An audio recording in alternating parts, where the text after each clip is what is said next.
भाई ऐ साधक, ये समझ ले कि तेरा मन बहुत धोखेबाज है। बहुत बार प्रतिपल ये सुखों का प्रलोभन देकर भगवद विस्मरण कराता है।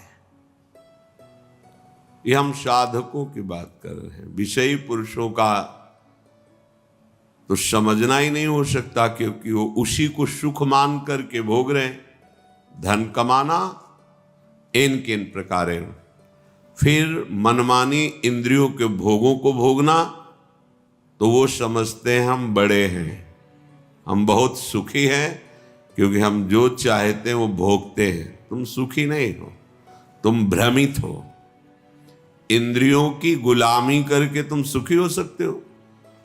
सुखी तो वो होता है जो इंद्रिय और मन को अपने अधीन कर लेता है। इस संसार में कौन सुखी है? खूब धन कमा लिया, खूब आपके पास जन समुदाय है, आप जो चाहते हैं वो भोगते हैं। ये सुख नहीं है, ये भ्रम है। तुम्हारे समय को माया भ्रम में फंसाकर नष्ट कर रही है। अभी समझ में नहीं आ रहा, समझ जाओगे। जब इनका फल आएगा तब समझ जाओगे। श्रीपाद कह रहे हैं अभी समझ जाओ, तो आगे जो विपत्ति आने वाली है, दुख आने वाला है, वो आपको नहीं मिलेगा। अलमल मति घोरानर्थ कारिंद्रियाणाम अतिशय परितोषैर दुष्करैर दुस्तरैश्च। अब इस दुष्ट इंद्रियों को, मन को बड़े कठिन कठिन उपायों से जो तुम भोग दे रहे थे, अब बंद कर दो, नहीं तो पछतई है अवसर बीते। मन पछतई है अवसर। अभी समय है भाई, फिर समय नहीं रहेगा तुम्हारे पास। पश्चाताप ही पश्चाताप हाथ लगेगा।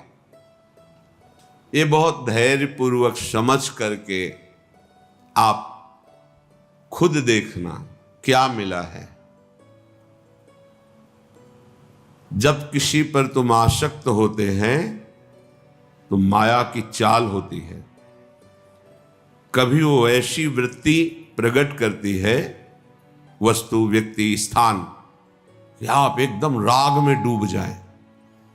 और कभी स्वाभाविक ऐसी वृत्ति प्रकट करती है कि आपको भारी जलन पैदा हो। अब राग छोड़ नहीं सकते, अब जलन से हो। धीरे धीरे वो राग ऐसी प्रतिकूलता पैदा करता है कि उसके हृदय में बस यही आता है, अब तो हिंसा ही एक उपाय है, या अपनी या सामने। ये माया की चाल। जो कहा गया है कि सर्वनाश हो जाता है, वो यही सर्वनाश है। कामा संजायते क्रोधा, क्रोधा स्मृति विभ्रमा, स्मृति भ्रंशात बुद्धिनाशो, तो बुद्धिनाशात प्रणश्यति। बुद्धिनाश को ही सर्वनाश कहा गया है। बुद्धि नष्ट हो गई मतलब सब कुछ नष्ट हो गया। बुद्धि में प्रकाश हो रहा है मतलब सब कुछ प्राप्त हो रहा है।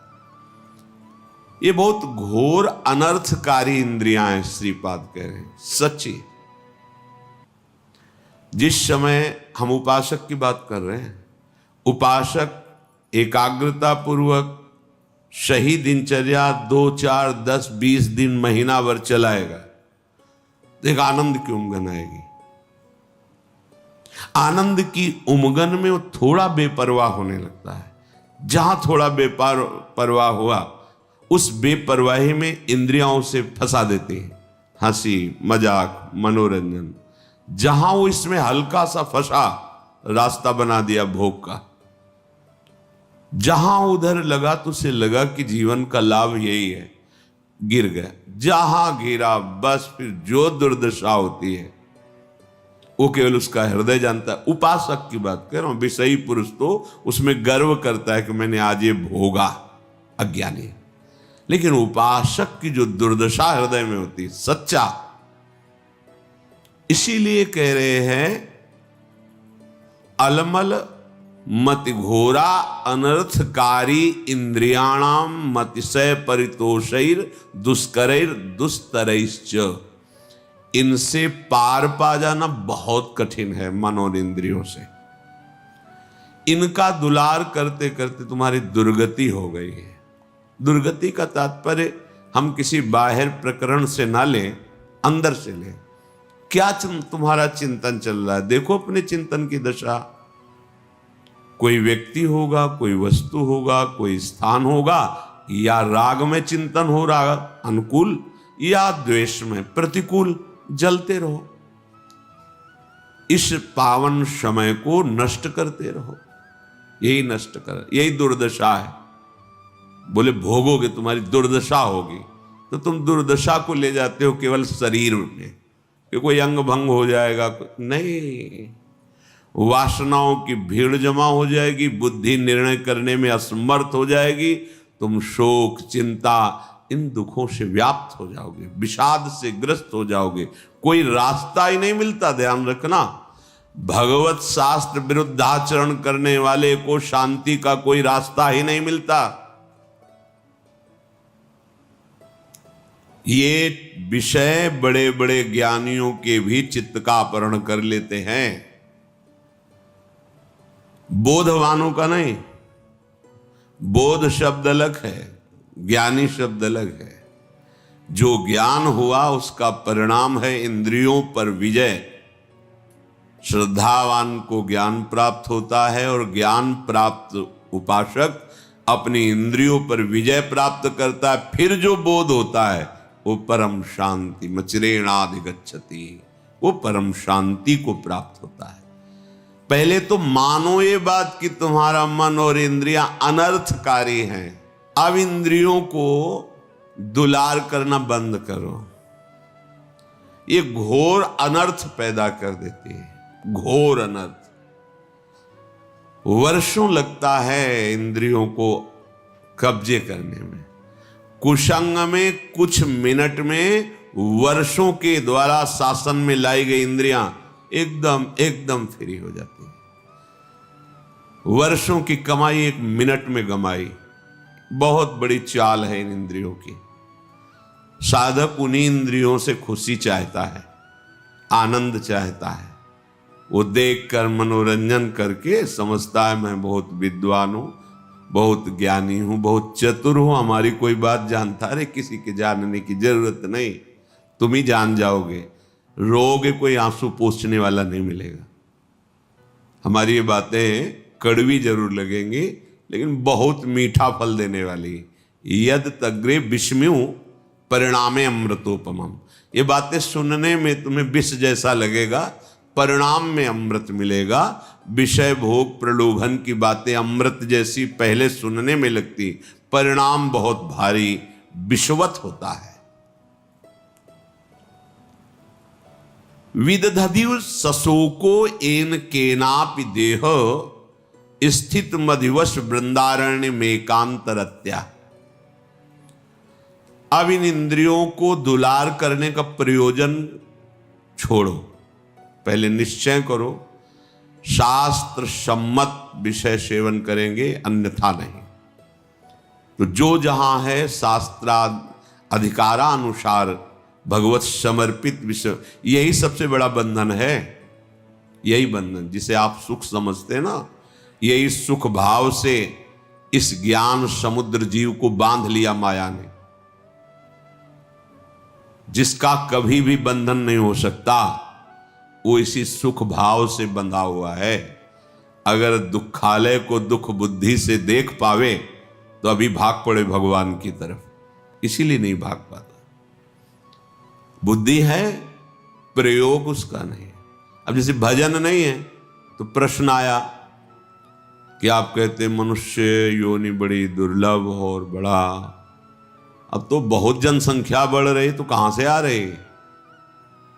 तो आप जगह एक बीता देखो खोद करके, इतनी दीमक है, इतने जीव हैं कि एक जिला में जितने मनुष्य हैं उतनी हाथ दो हाथ में दीमक निकल आएगी। अब वो जब आदमी बनेंगे तब तुम्हें ज्ञान है, अनंत ब्रह्मांड है, कौन से जीव की कहां गति कैसे भेजी जा रही। कलयुग को महर्षियों ने प्रणाम किया है, ब्रह्म ऋषियों ने प्रणाम किया है। जितना लाभ आप कलयुग में वृंदावन का ले रहे हैं अन्य युगों में नहीं ले पाए। जितनी जल्दी भगवत प्राप्ति कलयुग में होती अन्य युगों में नहीं होती। 10-10 हजार वर्ष तपस्या करके जो फल प्राप्त अन्य युगों में करते थे, दाहिने पैर के अंगूठे के बल खड़े होकर दोनों हाथ उठाकर आकाश दृष्टि करके मंत्र जप कर रहे हैं जल में खड़े होके, 24 घंटे नाम कीर्तन में वो फल प्राप्त हो जाएगा। जो 10,000 वर्ष तपस्या, कलयुग बहुत प्रणाम करने योग्य है। पर आप भगवद विमुख हो जाओगे तो भ्रष्ट कर देगा, नष्ट कर देगा। तो क्या और युगों में ऐसे आचरण वाले व्यक्ति नहीं थे क्या? कम थे। ऐसे ही भगवद आचरण वाले क्या कलयुग में नहीं है क्या? कम है। बहुतायत है अधर्माचरण करने की प्रवृत्ति, बहुतायत है इसकी। अब आपको अंदर से सोचना है कि मेरा प्रयोजन इंद्रियों का दुलार करना नहीं है, अभी ठीक होने लगेगा। पर ये सोचना आचरण में उतारना होना चाहिए। नहीं सोचते तो बोलते रहते हैं वैसा नहीं करेंगे, पर वो कसम और नियम 1 मिनट लगता है तोड़ने में। इसके बाद फिर रो बैठ के क्या हो गया, ऐसा मैंने क्यों किया, फिर भी ठीक नहीं होगा। फिर 2-4-6 दिन फिर वहीं पहुंच जाओगे, फिर निराश हो जाओगे। अब तो हम चलने लायक ही नहीं भगवत मार्ग में। इसलिए प्रार्थना है, अलमल मति घोरानर्थ कारेन्द्रियाणा मतिशय परितोषैर दुष्करैर दुस्तरैश्च। अब इंद्रियों के परितोष वाली बातें छोड़ो, अब इंद्रियों का पोषण मत करो। जो धर्म विरुद्ध भोग चाहती, जलना ही पड़ेगा। जलना, जलन शब्द याद कर लो। ये जलन तभी होती है जैसे कोई भी साधक विचलित है, मेरा मन नहीं लग रहा, मुझे बहुत परेशानी हो रही, ऐसा वैसा। गलत कर रहे हो, जांच लो, जांच लो। गलत चिंतन है, गलत आचरण है, नहीं तो अभी प्रारंभ में ही मस्ती प्रारंभ हो जाएगी।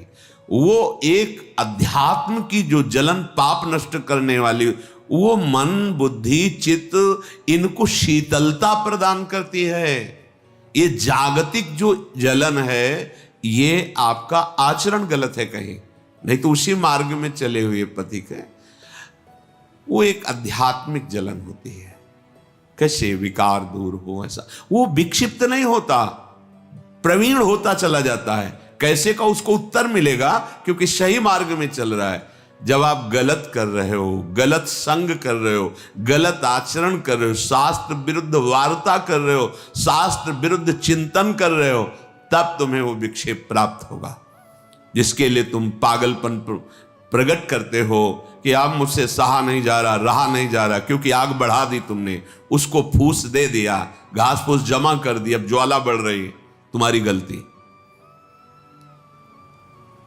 जब हम गुरुजनों की शरण में हैं, प्रभु की शरण में, तो मुझे कल्याण की भी परवाह नहीं, तो चिंता किस बात की। मेरा मन, मेरा तन, मेरे प्राण आराध्य देव गुरुदेव को समर्पित, देख लेंगे वो, संभाल लेंगे वो, बेपरवाह होकर राधा राधा राधा। कहां समझ में आ रहा है?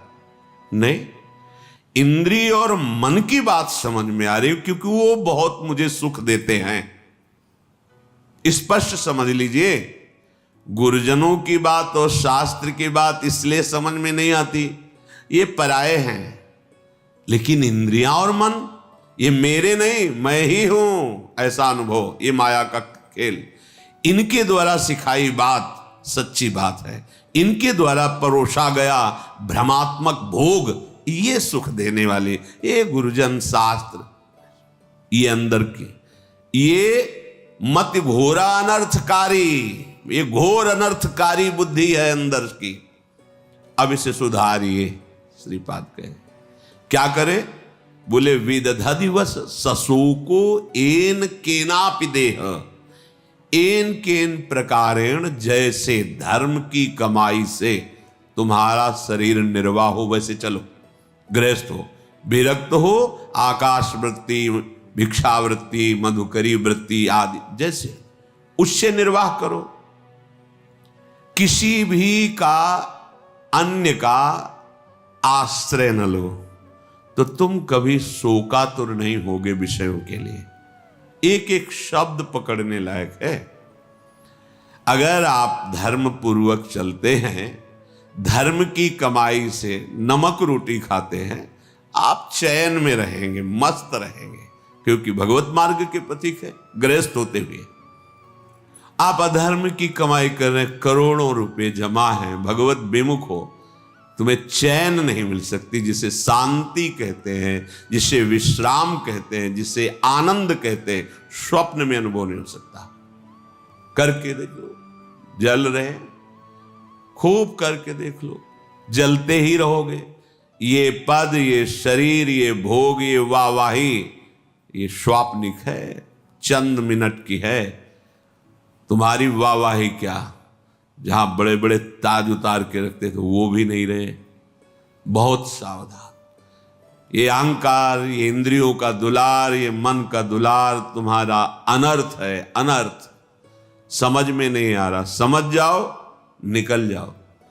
तुम ही फंसे हो, सुख की बुद्धि ने तुम्हें फंसाया है, और इसका नाम दुखालय है, सुख नहीं है, नहीं है सुख। तुम्हारी बुद्धि अनर्थकारी तुम्हें धोखा दे रही है। अभी कैसे समझ, बहुत अल्प बुद्धि है, तर्क करते हैं, तर्क करते हैं। अब तर्क तो उस बुद्धि में जो पवित्र है, तो पवित्र तर्क आवे। अब बहुत अज्ञान से घिरी हुई बुद्धि क्या इन शास्त्रों को समझेगी? तुम्हारा भोजन ठीक नहीं, थोड़ी भी मर्यादा नहीं, गुरुजनों का सेवन नहीं, पवित्र विचार नहीं, तो तुम शास्त्र समझ जाओगे। जो ब्रह्मानंद में, भगवदानंद में छके हुए महापुरुषों ने आंतरिक अनुभव लिख, वो तुम समझ जाओगे। बहुत बड़े महापुरुष हो गए तब तो। नहीं, पहले शरणागत हो, अहंकार गलित करो, फिर जब अहम रहित बुद्धि होती है, वो भगवदानंद पर विचार करने की योग्य हो जाती है। अभी तो देहाभिमान है, जितना भी चिंतन करोगे वो प्रकृतिजन्य ही होगा। तो जैसे बने एन केन प्रकारेण धर्म युक्त पदार्थों के द्वारा शरीर यात्रा करो। एन केनापि देह स्थित, ये चटोरापन इंद्रियों का बंद करो। बहुत खा पी लिया है, बहुत सब ये जो गंदे गंदे पदार्थ दूसरों के शरीरों का हनन करके खाने की बातें, कैसे निकृष्ट बुद्धि हो गई। उल्टी नहीं आती तुम्हें, बमन नहीं होता तुम्हें बात सोच के? पर बुद्धि है, देखो अनर्थकारी बुद्धि है। अरे बहुत बलिष्ठ कर देता है, खाओ बस विजय प्राप्त कर लोगे। किस पर, किस पर विजय? इंद्रियों के गुलाम होते जा रहे हो, मन के गुलाम होते जा रहे हो, विषयों की अधीनता बढ़ रही है। तुम स्वतंत्र कहां हो रहे हो, तुम विजयी कहां हो रहे हो? तुम तो हारते चले जा रहे हो। भला कहीं अपवित्र पदार्थ पाकर तुम्हारी बुद्धि प्रवीण होगी, ठीक से निर्णय कर पाएगी? मान जाओ हमारी बात, यही माया की चाल है। सावधान, ये अनर्थकारी बुद्धि तुम्हें नष्ट कर देगी। तुम श्रीधाम वृंदावन का आश्रय लो, सत्संग सुनो, प्रिया प्रीतम के चरणारविंद की दृढ़ता हृदय में आ जाए तो सब विकारों के जीतने की सामर्थ्य आ जाती है। अच्छा ही नहीं लगता, सही मानो। देखा है, कभी कभी हम कहते हैं कि भगवान के चरित्र से भी बढ़कर भक्तों के चरित्र में हमें विशेष आनंद और विशेष अनुभूतियां मिलती हैं। क्यों? क्योंकि जब भगवान के लिए कोई आश्चर्यमयी बात आती है तो ये हमारे हृदय में बैठा ना कि करतुम अकर्तुम अन्यथा करतुम सर्व समर्थ भगवान है। कोई आश्चर्य नहीं होता क्योंकि भगवान है। लेकिन तब आश्चर्य होता है जब वो प्रकृति की धरा में और फिर वो भगवत धरा की ऊंचाई में, तब आश्चर्य होता है कि हाँ ये बात आश्चर्य वाली है। मायाकृत प्रपंचों में फंसा हुआ फिर मायातीत इतनी ऊंचाई, वो बात समझ में आती। कैसे चला, कैसे माया को त्यागा, कैसे भगवदानंद में मगन। मेरे प्रभु का कोई भी कृत्य आश्चर्य में थोड़ी है, वो तो सर्वाश्चर्य में स्वयं है सरकार। कर तुम अकर तुम अन्यथा कर तुम, अन्यथा कर तुम, जो हो ही नहीं सकता वो भी कर दे। जैसे आप केवल कान से ही सुन सकते हैं, प्रभु किसी भी रोमकूप से देख सकते हैं और वहां से सुन सकते हैं, कहीं से भी आहार ग्रहण कर सकते हैं। कर तुम अकर तुम अन्यथा कर तुम, वो सर्वतो मुख वाले सर्वतो नेत्र वाले हैं। बिल्कुल महर्षियों ने गाया, फिर भी कह दिया कि सामर्थ्य नहीं कि आपकी। उन प्रभु की महिमा में कोई आश्चर्य की बात है?